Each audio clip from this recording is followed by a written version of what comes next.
Kekeliruan orang ramai masa nak mula simpan emas, dia akan compare. Dia kata, mana lebih bagus? ASB ke, tabung haji ke, emas? Okey, baik. Tonton video saya ini untuk dapatkan jawapan yang tuntas dan bernas. Pertama sekali, kita kena tengok direction kita punya simpanan itu ke mana yang sebenarnya.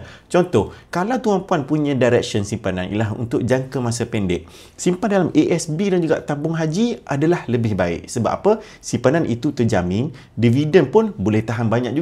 Untuk tabung haji lebih 4% setahun dan telah pun ditolak zakat itu sendiri. Tetapi ASB kena tengok balik, walaupun agak tinggi, belum lagi ditolak zakat. Kena tolak zakat dulu 2.5% setahun.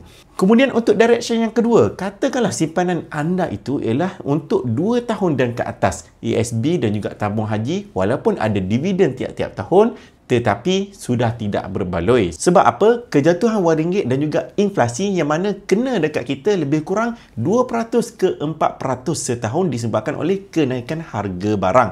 Jadi kita kena cari alternatif yang lain untuk dalam tempoh jangka masa yang panjang untuk cover kejatuhan wang ringgit, kenaikan harga barang dan juga inflasi itu tadi. Apakah jawapannya? Sudah semestinya emas pelaburan 999, gold bar ataupun dinar seperti yang ada dalam tangan saya ini. Sebab apa?